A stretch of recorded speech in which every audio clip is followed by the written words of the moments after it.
O xuvenil B xa se prepara para o seguinte encontro. Está colleitando moi bons resultados neste tramo da Liga. O filial do xuvenil A parece estar collendo bo ritmo na competición e derrotou o Ribadavia esta fin de semana a domicilio por un contundente 0-3. Si, ahora ao final estamos acadando os resultados que tanto nos costaba ao principio. Levamos 13 dos últimos 18 puntos, creo que está moi ben. Aspiramos a seguir ganando nas últimas 2 jornadas que quedan. E eso aspiramos. Como foi este partido?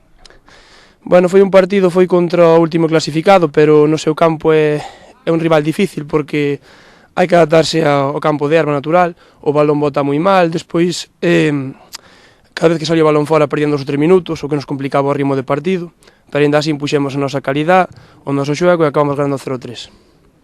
Bueno, e agora o próximo rival? O próximo rival é o Cidade de Ourense, é o penúltimo clasificado, polo que esperamos o ter 3 puntos aquí na casa, xogamos sábado ás 10:30. Eu penso que se seguimos nesta liña, defendendo ben, aproveitando as cosas arriba, pois é un rival que vamos a superar tamén, estou convencido.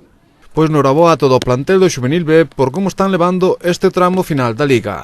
Tele20 aproveitou a presenza de Rodrigo e preguntámoslle polo Chantada B, que ao contrario do equipo que adestra non está acadando bons resultados. Nas últimas jornadas pagáronse un poquinho as baixas que tuvemos, tamén o A tuvo baixas, entonces tiraron de xogadores do noso plantel para arriba, que é porque está tamén, e entonces todo eso pois notas un pouquiño, é o que nos está mermando. De todas formas, pois o resultado deste fin de semana é un pouco engañoso, ese 6-2. Meteron 2 goles ao final no desconto, un arbitraxe tamén bastante polémico, pitaron 2 penaltis en contra,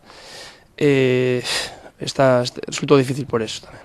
Saben que o ascenso non está ao alcance, pero non van tirar a toalla e tentarán acadar o mellor posto posible.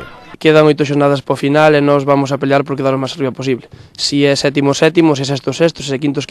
Está claro que ascender xa é inviable, posto que está o Polvorín xa moi destacado, o Escairón prácticamente pode dicirse que vai ser o segundo en ascender, e entonces vamos a pelear por quedar o máis arriba posible, non nos vamos a deixar ir. O noso entrenador nos vai a deixar ir e vamos a luitar hasta o final.